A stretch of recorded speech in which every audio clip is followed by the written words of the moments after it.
Hello Scorpio, Sun, Moon, Rising, and Venus signs. Kamusta kayo? Sana po'y nasa mabuti kayong kalagayan. Welcome back po sa Star Tarot. At kung bago kayo dito, welcome din po kayo. Please subscribe, like, share my videos, and leave me a comment kung naka-resonate po kayo. Thank you. So, first card ni Scorpio is hedge. Ayan. So, there's boundaries and decision potential.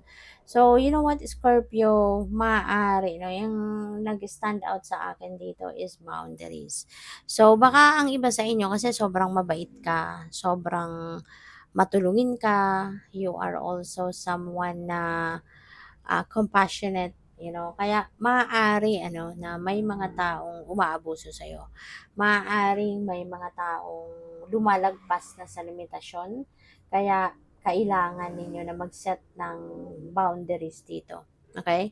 Kailangan ninyo na mag-set ng healthy personal boundaries bago pa man tuluyang masira ang inyong relationship. Kasi kung kikimkimin mo lang, 'di ba? Kung kikimkimin mo lang yung kasi kung kikimkimin mo lang um, yung tampo, yung galit, yung ganyan. So baka mamaya, 'di ba, madiskubre mo na lang yung sarili mo na, oh my God, 'di ba? Galit ka na pala sa kanila.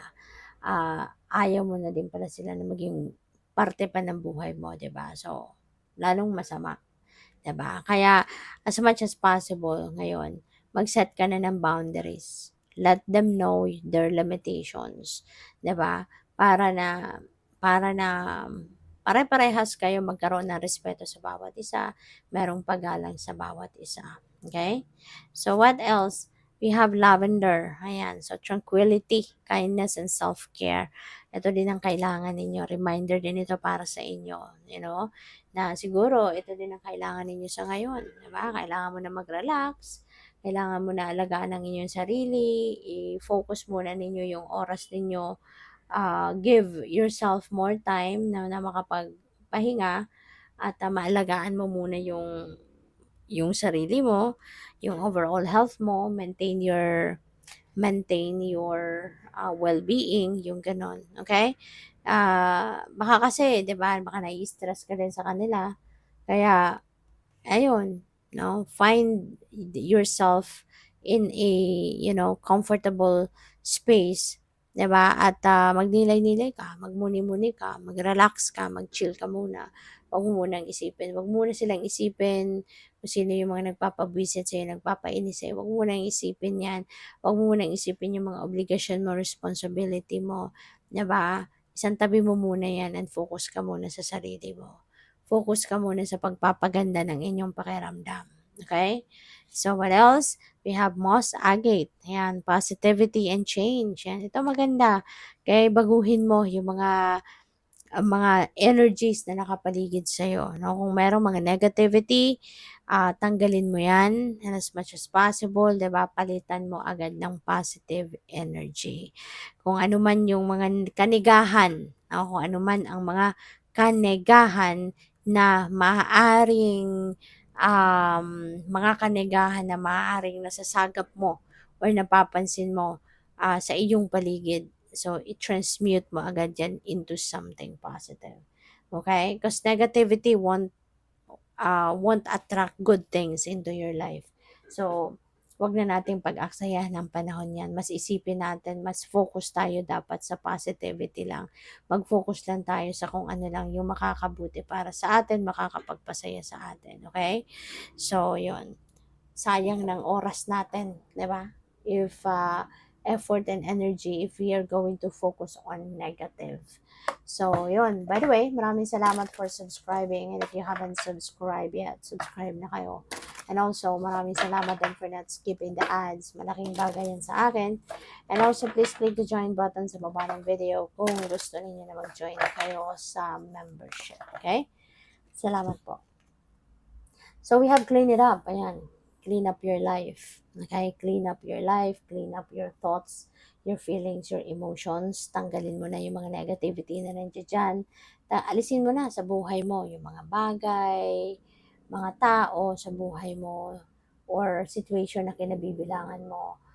Remove yourself from that na alam mong hindi na nakakatulong sa'yo or hindi nagdadala ng positive na epekto or vibes sa iyo. Okay? Possible din na ito, since this is ano naman, um,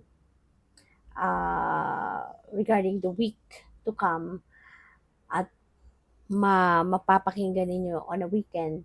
So, maaari na iba sa inyo nakaplano, no, na maybe from today, uh, or in the next few days to come, maaring kayo ay magde-day off, maaring kayo ay magbabakasyon, staycation lang. So, maaari yun ang pagkakataon din naman ninyo na makapaglinis nga kayo ng bahay, makapaglinis nga kayo ng tahanan ninyo, makapaglinis nga kayo ng paligid ninyo, 'di ba? Living space, yung gano'n, you know? So, take advantage of that as well. So, we have all that glitters. Ayan, napaka-importanting reminder ito para sa inyong lahat, para sa ating lahat, na hindi lahat ng makinang ay gold. Okay? Hindi tayo dapat na nagtitiwala, or hindi natin dapat pinaniniwalaan ng lahat ng nakikita natin. Yun na yun.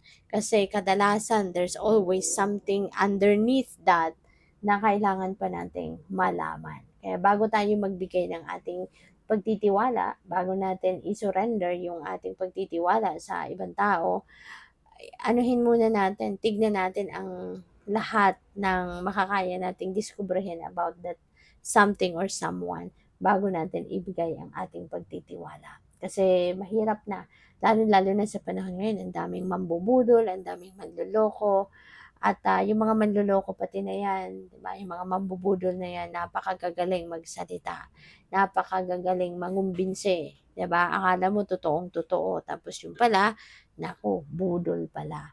Kaya kailangan natin na maging ano tayo, maging observant, at lagi nating papakinggan yung intuition natin. Kasi yung intuition natin will always send us a signal, no? Kung we are dealing with a person na, something is wrong with that person, or kung merong balak na hindi maganda yan sa atin. Okay? Kaya yun, huwag kayong masyadong magtitiwala agad-agad, no, sa mga tao or sa mga bagay-bagay. Alright? We have peace. Ayan. So maybe this is what you really want to have. This is really what you want to experience. Kasi meron tayong tranquility, energy, tapos ito, peace. So, ibigay mo na yan sa sarili mo. Okay? Makukuha mo yan. Bigyan mo ng time ang sarili mo to be by yourself. Mag-me time ka. Okay? Mag-me time ka, mag-solitude ka. Ibigay mo sa sarili mo yung tranquility, yung pagkakataon na ma-experience mo yung serenity and tranquil and peace. Okay? Kasi deserve mo din naman ang magkaroon ng ganyang pakiramdam. So, tingnan natin kung ano pa ang mga messages and energies surrounding you this coming week. So, we have Two of Pentacles. Ayan, ang sipag mo din, Scorpio. Maaaring marami kang trabaho, marami kang ginagawa, marami kang pinagkakaabalahan. Kaya, this is asking you to balance, no, everything. Para okay lang ang pakiramdam, maayos lang ang pakiramdam ninyo.